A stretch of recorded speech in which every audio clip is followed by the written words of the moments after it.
marks up. This is the introductory lecture of our course, the final sprint. As the final leg of the exam is approaching, many of you might be feeling tired or nervous or uncertain about what's going to happen. You must have all begun to feel the heat by now. But as the phrase, the final sprint literally means, gather all the strength you've got and give it your best shot in that last leg of the race. Many began the same journey as you, but always remember that many will start fast, only few will finish strong. Make sure you're amongst those few. So through this course, what are the objectives that we aim to achieve? Time and again we at Being Best have emphasized the importance of retention, efficiency and ROI. What we mean by these keywords is every hour that you spend on studying should ideally translate into marks in the final exam. Otherwise, you're doing it all the wrong way. For example, this course of about 10 to 15 hours will make sure that you score 15 to 30 marks in the final exam. Do not commit the mistake of every unsuccessful candidate. They are just studying the same thing multiple times and expecting that somehow magically you'll be able to retain everything in the exam. Believe us, it's an exercise which is not worth your time or energy. So study only from the quality sources. There is nothing in this world more expensive than something free, and always value your time. Stick to the mantras of less is more and believe that you have to study smart and not hard. So with this course, we will focus on securing high yield areas. We'll use mnemonics and memory tricks for every fact. Being Best blitzkrieg techniques for quick reproduction in the exam.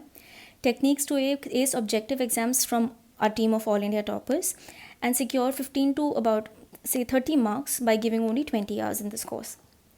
So now we will aim at making sure that you remember about 100 plus prelims tidbits using mnemonics and tricks. You can very comfortably give us this task of making sure that you would remember everything, and we take our job very seriously, provided you follow this course sincerely and strictly.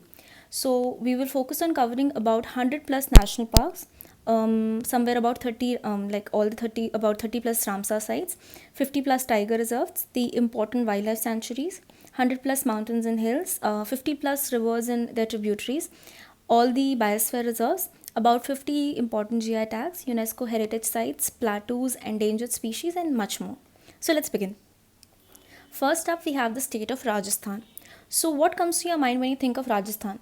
The first thing that should come is ideally a desert, which is very hot, and the summery desert of Rajasthan. Now, if somebody tells you there is a flower blooming in the desert of Rajasthan, it seems a little unreal, right? So this will only be something like a national park in Rajasthan. This will only happen in a national park. So the keyword that you have to remember for Rajasthan is Dr. Kusum. Kusum stands for a flower. So all you have to remember is there was a flower blooming in the hot summery desert of Rajasthan. Registan mein phool khila hai. And who can do this extraordinary task of having a flower bloomed in Rajasthan? It's somebody capable like a doctor. So Dr. Kusum is the keyword for national parks in Rajasthan. D stands for Desert National Park, R stands for Ranthambore, K stands for Keoladeo, S stands for Saraska, and M stands for Mukundara.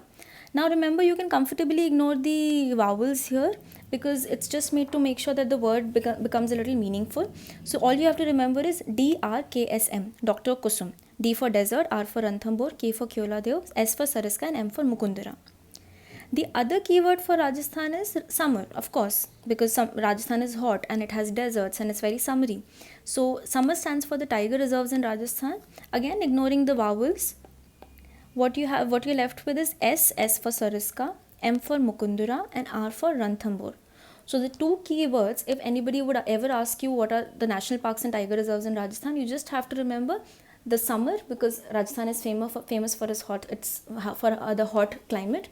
And another keyword is a flower blooming in the desert of Rajasthan. Registan mein phool khilna, that is Dr. Kusum. Next up, we have the state of Arunachal Pradesh. Now, China has been claiming a stake at Arunachal Pradesh.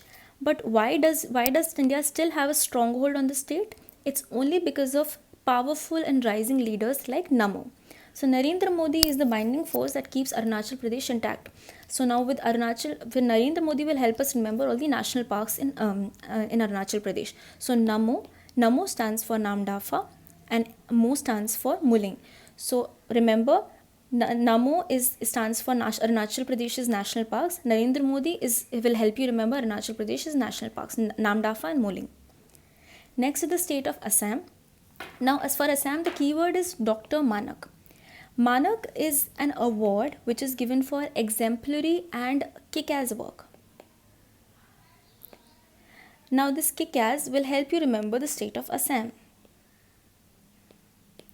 So, Manak is an award given for kick-ass work. Who does kick-ass work? It can be people who have big degrees like PhD laureates. So, they are called doctors. So, Dr. Manak is the mnemonic for Assam's national parks.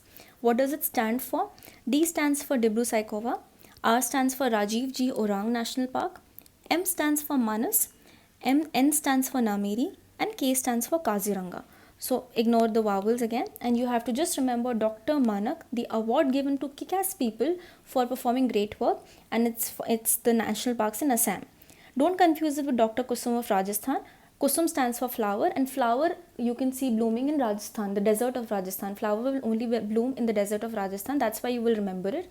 And Manak is the award given to kick-ass people, the people of Assam.